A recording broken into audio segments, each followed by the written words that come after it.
Praise lord. దేవుని నామానికి మహిమ కలుగును గాక. ప్రభునందు దేవుని ప్రియబిడ్డలారా, మీ అందరికీ కూడా ఈ జూలై మాసము 21వ తారీఖు మంగళవారపు ఉదయకాల శుభాలు, ఆశీర్వాదాలు తెలియజేస్తున్నాను. అందరూ బాగున్నారా? దేవుని కృపలో క్షేమంగా ఉండాలని విశ్వసిస్తున్నాను. వాక్యాన్ని చదువుకుని ప్రార్థన చేసుకుందాం. ఎందుకనగా జనులు హితబోధను సహింపక దురద చెవులు గలవారై తమ స్వకీయ దురాశలకు అనుకూలమైన బోధకులను తమ కొరకు పోగు చేసుకుని సత్యమునకు చెవినీయక కల్పనా కథల వైపుకు తిరుగు కాలము వచ్చును. తిమోతికి రాసిన 2వ పత్రికలో 4వ అధ్యాయం 3-4 వచనాల్లో ఈ విలువైన మాటలు మనం ఆలోచన చేసి ధ్యానం చేసుకుంటే, హితబోధకు అనగా రక్షణ పొందే బోధకు ఖచ్చితమైన వాక్యానికి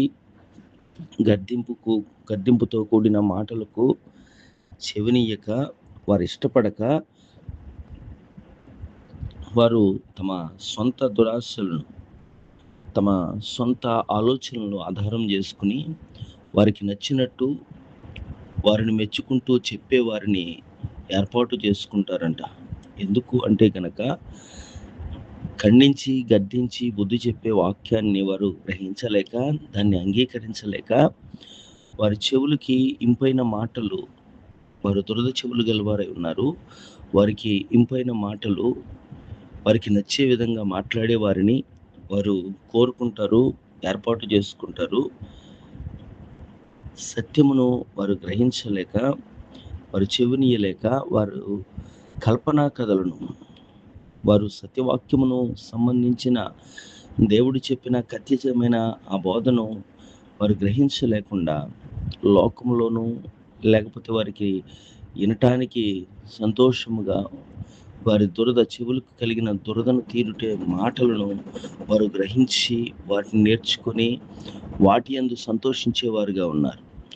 ఈ లోక మాలిన్యమును విడిపించి వాక్యము శుద్ధి చేసి పాపము నుండి రక్షించి పరలోకానికి చేర్చే ఆ ఖచ్చితమైన ఖండితమైన వాక్యాన్ని వారు అంగీకరించలేరుగా ఉన్నారు. ఎందుకంటే ఈ చివరి దినాల్లో అపవాది గ్రహింపు లేకుండా ఈ యుగ సంబంధమైన దేవతగా ఉండి వారి మనోనేత్రాలు గుడ్డితనం కలుగజేసి అవి వెలిగించబడితే దైవరాజ్యానికి, దేవుని సన్నిధిని అనుభవించకుండా చేయటం కొరకు వారి కలుగజేసిన అంధత్వాన్ని బట్టి వారు హితబోధకు చెవినీయలేని వారిగా ఉన్నారు.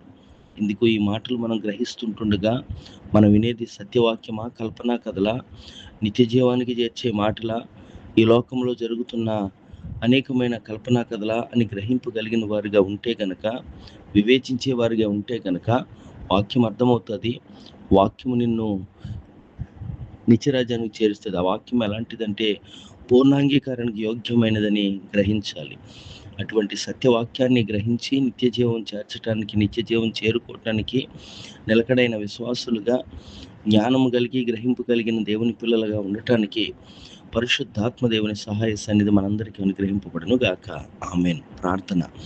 సకల ఆశీర్వాదాలకు కారణభూతుడా, సర్వశక్తిమంతుడైన గొప్ప దేవుడా, నీకు వందనాలు. గడిచిన దినాలన్నీ కృప చూపి రాత్రంతా సుఖనిద్రనిచ్చి ఆయుష్ను పొడిగించి మరలా ప్రార్థనతో, వాక్యంతో మా దినచర్య ప్రారంభించే కృపనిచ్చినందుకు నీకు వందనాలు.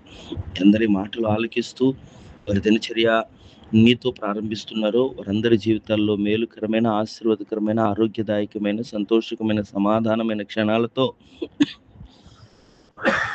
నడిపించండి.